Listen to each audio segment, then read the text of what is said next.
Hi hello ನಮಸ್ಕಾರ ಸ್ನೇಹಿತರೆ. ಕೊನೆಗೂ ಇಲ್ಲಿ ವಂಶಿ ಮುಂದೆ ನಿತಿನ್ ಹಾಗೆ ಸ್ವಾತಿ ಲವ್ ಸ್ಟೋರಿ ರಿವೀಲ್ ಆಯ್ತಾ. ಸ್ವಾತಿ ಮತ್ತೆ ನಿತಿನ್ ಇಬ್ಬರನ್ನ ಕೂಡ ಒಂದ್ ಮಾಡ್ತೀನಿ ಅಂತ ವಂಶಿ ಹೇಳಿದ್ರ ಸೂತು ಸುಣ್ಣವಾಗಿರೋ ಪಶುಪತಿ ತನ್ನ ಪ್ರಾಣವನ್ನೇ ಕಳೆದುಕೊಳ್ಳೋದಕ್ಕೆ ಮುಂದಾಗ್ಬಿಟ್ರೆ ಏನೆಲ್ಲ ಟ್ವಿಸ್ಟ್ ಸಿಗ್ತದೆ ಎಲ್ಲವನ್ನ ಕೂಡ ತಿಳ್ಕೋಬೇಕು ಅಂದರೆ ಈಗಲೇ ನಮ್ಮ ಈ ಚಾನಲ್ನ ಸಬ್ಸ್ಕ್ರೈಬ್ ಮಾಡಿ, ಹಾಗೆ ಒಂದು ವಿಡಿಯೋವನ್ನು ಪೂರ್ತಿಯಾಗಿ ನೋಡೋದನ್ನು ಯಾವುದೇ ಕಾರಣಕ್ಕೂ ಕೂಡ ಮರಿಬೇಡಿ.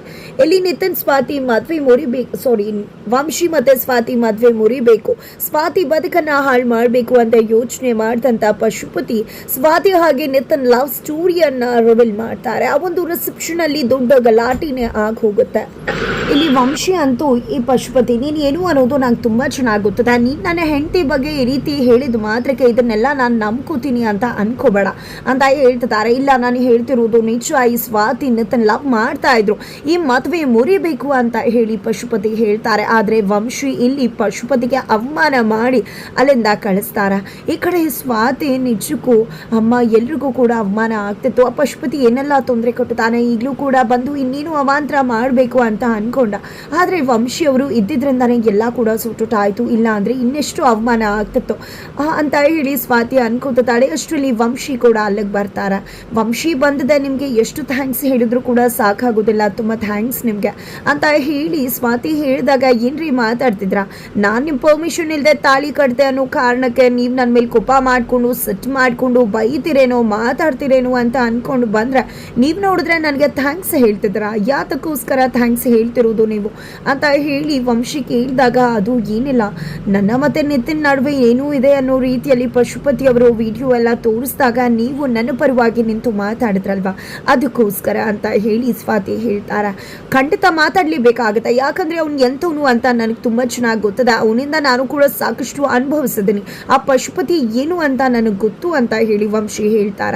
ಆದರೂ ಕೂಡ ನಿಮ್ಗೇನಾಗಿದೆ, ಅವ್ರು ನಿಮ್ಗೆ ಮಾವನೇ ಆಗ್ಬೇಕಲ್ವಾ, ಅವ್ರು ನಿಮ್ಗೆ ಸಂಬಂಧಿಕರಲ್ವಾ, ರಿಲೇಟಿವ್ ಅಲ್ವಾ, ಯಾವ ರೀತಿ ನಿಮಗೆ ತೊಂದರೆ ಆಗತ್ತೆ ಅವರಿಂದ ಅಂತ ಹೇಳಿ ಸ್ವಾತಿ ಕೇಳಿದಾಗ ಅದನ್ನೇ ಹೇಳೋಕೆ ಹೋದ್ರೆ ದೊಡ್ಡ ಸ್ಟೋರಿನೇ ನಡೆದು ಹೋಗ್ಬಿಡತ್ತೆ, ದೊಡ್ಡ ಸ್ಟೋರಿನೇ ಇದೆ ಅದನ್ನೇ ಹೇಳಿದ್ರೆ ಅಂತ ಹೇಳಿ ವಂಶಿ ಇವಾಗ ಬೇಡ ಆಮೇಲೆ ಮಾತಾಡ್ತೀನಿ, ಆದರೆ ನಿಮ್ಮ ಹತ್ರ ನಾನು ಒಂದು ವಿಷಯ ಕೇಳಬೇಕು, ನೇರವಾಗಿ ಮಾತನಾಡ್ತೀರಾ ಅಲ್ವಾ ಅಂತ ಹೇಳಿ ವಂಶಿ ಪ್ರಶ್ನೆ ಮಾಡ್ತಾರೆ. ಏನು ವಿಷಯ ಅಂತ ಹೇಳಿ ಆತಂಕದಲ್ಲಿ ಸ್ವಾತಿ ಕೇಳುವಷ್ಟರಲ್ಲಿ ಅಲ್ಲಿಗೆ ನಿತಿನ್ ಕೂಡ ಬರ್ತಾರೆ. ನಿತಿನ್ ನೀನು ಕೂಡ ಬಂದಿದ್ದು ಒಳ್ಳೇದೇ ಆಯಿತು, ನಿಮ್ಮಿಬ್ಬರ ಹತ್ರ ನಾನು ಒಂದು ವಿಷಯ ಮಾತಾಡಬೇಕು. ಹೌದು, ನಿನ್ನೆ ಪಶುಪತಿ ನಿಮ್ಮಿಬ್ಬರ ನಡುವೆ ಏನೋ ಇದೆ, ನೀವಿಬ್ರು ಲವ್ ಮಾಡ್ತಿದ್ರಿ ಅಂತ ಹೇಳಿದ್ರಲ್ವಾ, ಹಾಗಿದ್ರೆ ಆ ವಿಷಯ ನಿಜನಾ, ನೀವಿಬ್ರು ಲವ್ ಮಾಡ್ತಿದ್ರ ಅಂತ ಹೇಳಿ ನಿತಿನ್ ಪ್ರಶ್ನೆ ಮಾಡ್ತಾರೆ. ಈ ಕಡೆ ನಿತಿನ್ ಮತ್ತೆ ವಂಶಿ ಪ್ರಶ್ನೆ ಮಾಡ್ತಾರೆ. ನಿತಿನ್ ಮತ್ತೆ ಸ್ವಾತಿ ಮುಖ ನೋಡ್ಕೋತಾರ. ನಿತಿನ್ಗೆ ಏನು ಹೇಳಬೇಕು ಮಾಡಬೇಕು ಗೊತ್ತಾಗೋದಿಲ್ಲ. ಆಗ ಸ್ವಾತಿ ನಾನೇ ಹೇಳ್ತೀನಿ ವಂಶಿಯವರ, ಪಶುಪತಿಗೆ ನಂಬ್ಕೊಂಡ್ರೆ ಆಗೋದಿಲ್ಲ, ಅದಕ್ಕೋಸ್ಕರ ಇಷ್ಟೆಲ್ಲ ಮಾಡಿದ್ದಾರೆ. ನಿಜಕ್ಕೂ ನನಗೆ ನಿತಿನ್ ಏನೋ ಅಷ್ಟು ಕ್ಲೋಸ್ ಅಲ್ಲ, ಆದರೆ ಅವರು ನನ್ನ ಭಾವನ್ ಫ್ರೆಂಡು, ಜೊತೆಗೆ ನಮಗೆ ತುಂಬ ಅಂದರೆ ತುಂಬ ಹೆಲ್ಪ್ ಮಾಡಿದ್ದಾರೆ, ಹಾಗಾಗಿ ನನಗೆ ಅವರು ಅಂದರೆ ತುಂಬಾ ಅಭಿಮಾನ ರೆಸ್ಪೆಕ್ಟ್ ಇದೆ ಅಂತ ಹೇಳಿ ಸ್ವಾತಿ ಹೇಳ್ತಾರೆ. ಅದಕ್ಕೆ ಬಿಟ್ಟು ಬೇರೆ ಯಾವುದೇ ರೀತಿಯ ಒಂದು ರಿಲೇಶನ್ಶಿಪ್ ನಮ್ಮ ನಡುವೆ ಇಲ್ಲ ಅಂತ ಹೇಳಿಬಿಡ್ತಾರೆ ಸ್ವಾತಿ. ಈ ಕಡೆ ನಿತಿನ್ ಕೂಡ ಹೌದು ಅಂತ ಹೇಳಿ ಅದನ್ನೇ ಒಪ್ಕೋತಾರೆ. ನಂತರ ನಿಮ್ಗೇನಾದರೂ ತೊಂದರೆ ಆಗತ್ತೆ ಅನ್ನೋದಾದರೆ ಖಂಡಿತವಾಗ್ಲೂ ಇನ್ನು ಮುಂದೆ ನಾನು ಯಾವುದೇ ರೀತಿಯಲ್ಲೂ ಕೂಡ ನಿತಿನ್ಗೆ ಆ ಒಂದು ಸ್ಥಾನವನ್ನು ಕೂಡ ಕೊಡುವುದಿಲ್ಲ, ನನ್ನ ಲೈಫಿಂದನೇ ಅವ್ರನ್ನ ತೆಗೆದು ಹಾಕ್ಬಿಡ್ತೀನಿ ಅಂತ ಕೂಡ ಸ್ವಾತಿ ಹೇಳಿದಾಗ ಈ ಕಡೆ ನಿತಿನ್ ಅಚ್ಚರಿಗೊಳಗಾಗ್ತಾರೆ, ಆಶ್ಚರ್ಯ ಪಡ್ತಾರೆ, ಇಷ್ಟು ಸುಲಭಕ್ಕೆ ಸ್ವಾತಿ ನನ್ನನ್ನು ಮನಸ್ಸಿಂದನೇ ತೆಗೆದು ಹಾಕ್ಬಿಡ್ತಿದ್ದಾಳ ಅಂತ. ನಂತರ ಇಲ್ಲಿ ವಂಶಿ ನಗೋಕೆ ಶುರು ಮಾಡ್ಕೋತಾರೆ. ನೋಡಿ, ನೀವಿಬ್ರು ಲವ್ ಮಾಡಿದ್ರು ಕೂಡ ನನಗೇನು ಪ್ರಾಬ್ಲಮ್ ಇಲ್ಲ, ಲವ್ ಎಲ್ಲ ಆಗ್ತಾ ಇರುತ್ತಲ್ವ ಅಂತ ಹೇಳಿ ಹೇಳಿದಾಗ ಈ ಕಡೆ ಸ್ವಾತಿ ಅಲ್ಲಿಂದ ಹೊರಟ್ಬಿಡ್ತಾರೆ. ಈ ಕಡೆ ನಿತಿನ್ ವಂಶಿಗೆ, ನೋಡು ವಂಶಿ, ಏನೇನು ಆಗಿದೆಯೋ ಅದೆಲ್ಲ ನಡೆದು ಹೋಗಿರುತ್ತೆ, ನನ್ನ ಮತ್ತೆ ಸ್ವಾತಿ ನಡುವೆ ಅಂಥದ್ದು ಏನೂ ಇಲ್ಲ, ನೀನು ಪಶುಪತಿ ಮಾವ ಎಂಥವನು ಅಂತ ಗೊತ್ತಿದ್ದು ಒಂದು ಮಾತನ್ನ ನೀನು ನಂಬ್ಕೊಂಡು ಮತ್ತೆ ಸ್ವಾತಿ ಅವ್ರನ್ನ ಪ್ರಶ್ನೆ ಮಾಡೋಕ್ಕೆ ಹೋಗಬೇಡ. ಸ್ವಾತಿ ನಿಮ್ಮನ್ನು ಪ್ರೀತಿಸಿ ಮದುವೆ ಆಗಿದ್ದಾರೆ, ನೀನು ಅವರನ್ನ ಚೆನ್ನಾಗಿ ನೋಡ್ಕೋಬೇಕು ಅಷ್ಟೆ ಅಂತ ಹೇಳಿ ನಿತಿನ್ ಕೂಡ ಅಲ್ಲಿಂದ ಹೊರಟು ಬಿಡ್ತಾರೆ.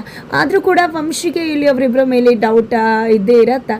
ಮನೆಗೆ ಬರ್ತಾರೆ ಕುಮಾರ್ ಅವರು. ಇಲ್ಲಿ ತುಂಬ ಕೋಪ ಮಾಡ್ಕೊಂಡಿರ್ತಾರೆ. ಗೀತಾ ಊಟ ಕೂಡ ಮಾಡಿರೋದಿಲ್ಲ. ಅಯ್ಯೋ, ಗೀತಾ ಊಟ ಮಾಡಿಲ್ವಲ್ಲ, ಏನು ಮಾಡೋದು, ತಡ ಆಗ್ಬಿಡತ್ತೆ. ಈಗ ಅಡುಗೆ ಮಾಡೋಷ್ಟರಲ್ಲಿ ಅಂದ್ಕೊಂಡಿದ್ದ ಹಣ್ಣು ತೊಗೊಂಡೋಗಿ ಗೀತಾಗೆ ಕೊಡ್ತಾರೆ. ಹಣ್ಣು ತಿನ್ನು ಗೀತಾ, ನಂಗೆ ಗೊತ್ತದೆ ನಿಂಗೆ ತುಂಬ ಬೇಜಾರಾಗಿದೆ ಅಂತ, ನನಗೆ ನೀನೇ ಯಾವತ್ತಿದ್ರೂ ಕೂಡ ಮುಖ್ಯ, ಆದರೆ ಪರಿಸ್ಥಿತಿ ಸಮಯ ಬೇರೆದೇ ಇರತ್ತಲ್ವ, ಅದಕ್ಕೆ ನಾವು ಒಕ್ಕೊಂಡು ನಡ್ಕೊಳ್ಳೇಬೇಕಾಗುತ್ತೆ, ಪ್ಲೀಸ್ ಅರ್ಥ ಮಾಡ್ಕೋ ಗೀತಾ ಅಂತ ಹೇಳ್ತಾ ಇದ್ರು. ಗೀತಾ ಸ್ವಲ್ಪ ಕೂಡ ಮಾತಾಡೋದಿಲ್ಲ. ಆಗ ಅಜ್ಜಿ ಬರ್ತಾರೆ. ಏನು ಗೀತಾ, ನಿನ್ನ ಗಂಡನ ಮೇಲೆ ಇನ್ನೂ ಕೋಪ ಹೋಗಿಲ್ವಾ ನಿನಗೆ, ಯಾಕೆ ಇಷ್ಟು ಕೋಪ ಮಾಡ್ಕೊ ಮಾಡ್ಕೊಂಡಿದ್ಯಾ, ನಿಜವಾಗ್ಲೂ ಇಂಥ ಗಂಡನ ಪಡೆಯುವುದಕ್ಕೆ ನೀನು ತುಂಬ ಪುಣ್ಯ ಮಾಡಿದ್ಯಾ, ಅವ್ನು ನಿನ್ನನ್ನು ಎಷ್ಟು ಪ್ರೀತಿ ಮಾಡ್ತಾನೆ ಅಂತ ಗೊತ್ತಿದ್ಯಾ. ಆ ರಿಸೆಪ್ಷನಲ್ಲಿ ಊಟ ಕೂಡ ಮಾಡದೆ ಬಂದಿದ್ದಾನೆ, ನನ್ನ ಗೀತಾ ರಿಸೆಪ್ಷನ್ಗೆ ಬಂದಿಲ್ಲ, ಅವಳು ಊಟ ಮಾಡಿರ್ತಾಳೋ ಇಲ್ವೋ ಅಂತ ಗಂಡನ ಪಡೆಯೋಕೆ ನೀನು ತುಂಬ ಪುಣ್ಯ ಮಾಡಿದ್ಯಾ. ಅಂಥವ್ನ ಮೇಲೆ ಕೋಪ ಮಾಡ್ಕೋತಿದ್ಯಲ್ಲ ನೀನು, ಬಾ ಕುಮಾರ ಇಲ್ಲೇ ಇದ್ರೆ ಸಮಸ್ಯೆ ಜಾಸ್ತಿ ಆಗುತ್ತೆ ಅಂತ ಹೇಳಿ ಅಜ್ಜಿ ಕುಮಾರ್ ಅವ್ರನ್ನ ಕರ್ಕೊಂಡು ಹೋಗ್ಬಿಡ್ತಾರೆ. ಗೀತಾಗೂ ಕೂಡ ಗಂಡ ಊಟ ಮಾಡಿಲ್ಲ ಅನ್ನೋ ವಿಷಯ ಕೇಳಿ ತುಂಬ ಅಂದರೆ ತುಂಬ ಬೇಜಾರಾಗತ್ತೆ. ನಂತರ ಇಲ್ಲಿ ಪಶುಪತಿ ಅವರು ಏನೆಲ್ಲ ಆಗೋಯ್ತು, ನನಗೆ ಅವಮಾನ ಆಗೋಯ್ತು ಅಲ್ಲಿ ಅಂತ ಹೇಳಿ ತುಂಬ ಬೇಜಾರು ಮಾಡ್ಕೊಂಡಿದ್ದಾರೆ. ಇಲ್ಲಿ ರಾಗಿಣಿ, ಅಪ್ಪ ಯಾಕೆ ನೀನು ಆ ರೀತಿ ಮಾಡೋಕ್ಕೆ ಹೋದೆ, ನೀನು ತಪ್ಪು ಮಾಡಿಬಿಟ್ಟೆ, ನೀನು ಆ ರೀತಿ ಅಲ್ಲಿ ನಡ್ಕೋಬಾರ್ದಿತ್ತು, ಬೇರೆ ಸಂದರ್ಭದಲ್ಲಿ ನಾವು ಏನೋ ಮಾಡ್ಬೋದಾಗಿತ್ತು, ನೀನು ಯಾಕೆ ಅಂತ ಕೆಲಸ ಮಾಡೋಕ್ಕೆ ಹೋದೆ ಸ್ಟೇಜ್ ಮೇಲೆ ಅಂತ ಹೇಳಿದಾಗ, ಹೌದು ನಾನು ತಪ್ಪು ಮಾಡಿಬಿಟ್ಟೆ, ನನಗೆ ಶಿಕ್ಷೆ ಆಗಲೇಬೇಕು ಅಂತ ಹೇಳಿ ಪಶುಪತಿ ಹೇಳ್ತಿದ್ದಾರೆ. ಅಪ್ಪ ಪ್ಲೀಸ್ ಅಪ್ಪ ಆ ರೀತಿ ಎಲ್ಲ ಮಾತಾಡಬೇಡಿ, ನೀವು ಅಂತ ದೊಡ್ಡ ತಪ್ಪೇನು ನೀವು ಮಾಡಿಲ್ಲ, ನಿಮ್ಗೆ ಯಾಕೆ ಶಿಕ್ಷೆ ಆಗಬೇಕು, ಬನ್ನಿ ಕುತ್ಕೊಳ್ಳಿ ಅಂತ ಹೇಳಿ ಕಾರಲ್ಲಿ ಕೂರ್ಸೋಕೆ ಮುಂದಾಗ್ತಾಳೆ ರಾಗಿಣಿ. ನೀನು ಕುತ್ಕುಮ ಅಂತ ಹೇಳಿ ಕಾರಲ್ಲಿ ಪಶುಪತಿ ಮಗಳನ್ನ ಕೂರಿಸಿ ಲಾಕ್ ಹಾಕಿದ್ದ. ಅಲ್ಲಿಂದ ಹೊರಟು ಹೋಗ್ತಾರೆ. ಅಪ್ಪ ದಯವಿಟ್ಟು ಬೇಡ ಅಪ್ಪ, ಎಲ್ಲಿಗೆ ಹೋಗ್ತಿದ್ರ ನೀವು, ಅಲ್ಲಿ ಟ್ರಕ್ ಬರ್ತದೆ ಅಪ್ಪ, ದಯವಿಟ್ಟು ನಿಂತ್ಕೊಳ್ಳಿ ಅಪ್ಪ ಅಂತ ಹೇಳಿ ರಾಗಿಣಿ ಕಾರಿಂದನೇ ಕಿರ್ಚ್ಕೋತಿದ್ದಾಳೆ. ಆದರೆ ಪಶುಪತಿ ಮಾತ್ರ ಯಾವುದನ್ನು ಕೂಡ ಗಮನಿಸದೆ ಹೋಗಿದ್ದೆ ಆಕ್ಸಿಡೆಂಟ್ ಮಾಡಿಕೊಂಡೇ ಬಿಡ್ತಾರೆ.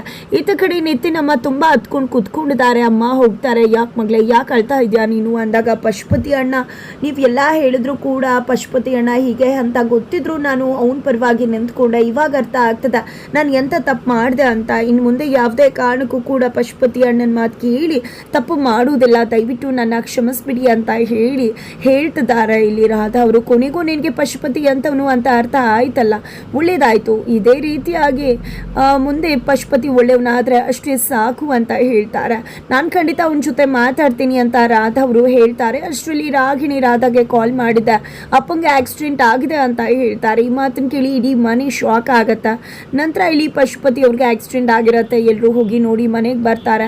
ಈ ಕಡೆ ಅಜ್ಜಿ ತಾತ ಇಬ್ರು ಕೂಡ, ನೋಡು ವಂಶಿ ಮತ್ತು ಸ್ವಾತಿ ನೀವಿಬ್ರು ದೇವಸ್ಥಾನಕ್ಕೆ ಹೋಗಬೇಕು, ಯಾಕಂದರೆ ಇವತ್ತು ನಿಮಗೆ ಶಾಂತಿ ಪೂಜೆ ಇದೆ, ಅದೇ ಕಾರಣಕ್ಕೆ ಹೋಗಿದೆ ನಿನ್ನ ಹಳೆ ತಾಳಿಯನ್ನು ತೆಗೆದು ಈ ತಾಳಿಯಲ್ಲಿ ಬಾಮ್ಮ ಅಂತ ಹೇಳಿ ಅಜ್ಜಿ ತಾತ ಹೇಳ್ತಾರೆ. ಹಾಗಾಗಿ ವಂಶಿ ಮತ್ತು ಸ್ವಾತಿ ನಿತಿನ್ ಎಲ್ಲರೂ ಕೂಡ ದೇವಸ್ಥಾನಕ್ಕೆ ಹೋಗಿದ್ದಾರೆ.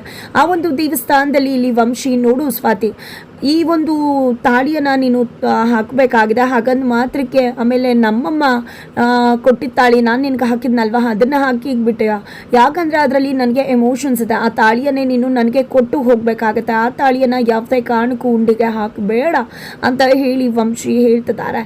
ಇತ್ತ ಕಡೆ ಮದುವೆ ಇಷ್ಟ ಇಲ್ಲದೆ ಇದ್ರೂ ಕೂಡ ಮದುವೆ ಆಗೇ ಬಿಟ್ಟಿದ್ದಾಳೆ ಸ್ವಾತಿ ವಂಶಿಯನ್ನು. ಜಸ್ಟ್ 7 ತಿಂಗಳಿಗೋಸ್ಕರ ಹೆಂಡತಿಯಾಗಿ ಬಂದಂಥ ಸ್ವಾತಿ ಪರ್ಮನೆಂಟ್ ಆಗಿ ವಂಶಿ ಹೆಂಡತಿ ಆಗಿದ್ದಾರೆ. ಹಾಗಿದ್ರೆ ಇಲ್ಲಿ ತಾನು ಕಟ್ಕೊಂಡಿರೋ ತಾಳಿಯನ್ನು ಹುಂಡಿಗೆ ಹಾಕಿದ್ದೆ ವಂಶಿ ತಾಳಿಯನ್ನು ಇಟ್ಕೊಂಡು ಮನೆಗೆ ವಾಪಸ್ ಆಗ್ತಿದ್ದಾರೆ. ಹಾಗಿದ್ರೆ ಏನಾಗುತ್ತೆ ಮುಂದೆ ತಿಳ್ಕೊಬೇಕು ಅಂದರೆ ಮುಂದೆ ನಾವು ವಿಡಿಯೋಗೆ ವೀಚ್ ಮಾಡೋದನ್ನು ಮರಿ